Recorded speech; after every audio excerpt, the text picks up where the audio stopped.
Last month, Google released a brand new research tool that will actually allow you and your students to conduct research from within a Google Doc. This also works in a Google Sheet as well as, which is really totally awesome, within a Google presentation.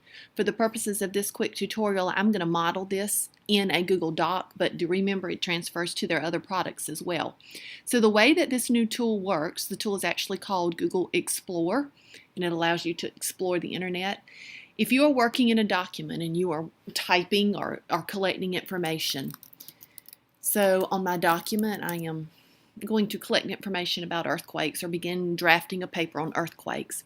So once I begin typing on it, if I go to Tools and click on Explore, Google will sense what is in my document. Notice in the Explore feature it knows that I'm working on earthquakes.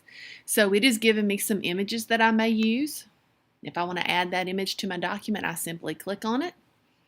And you'll also notice one really neat thing is once you get it in there, you can click and resize it. When you click on it, it also gives the link for that particular picture. If I need to read some information about earthquakes, I can click and it will actually open another tab and take me straight to that article, which in this case actually happens to be Wikipedia. So now I can read, I can do my research here. I can go right back to my paper and translate my research over to my paper. It's just a very quick tool to help me find that information. Although this is sensing that I'm looking for information on earthquakes, if I changed my topic or I needed to look for additional topics, if I wanted to learn about seismic waves as related to earthquakes, I can actually use the search feature over here and enter that. And now it's given me some information about seismology and seismic waves. And again, I can click on this and it'll open in another tab and I can do my research and go straight back to my Google Doc.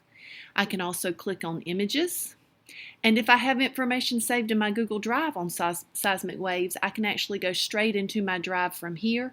And what this will do is actually search my drive for anything that has the word seismic wave in it so that I don't have to go back to my drive and research that myself. Again, I can find images here that I can drag over into my paper. So as you see, this is a pretty neat tool, one that is definitely worth showing your students. One feature that I do want to show you is if I use information from this article, it does give me the ability to cite it, but it cites it as a footnote on the page that you have used it in. So not a perfect tool yet, but Google's very responsive to needs, so I'm sure that's something that may possibly be improved. One good thing about this, though, they could take this and copy this and then use it in a citations list at the end, and then just remove it from here, from the footnote source. But if your students discover the citation feature, it does cite in footnotes. It does not cite in a citation list parenthetically within your document.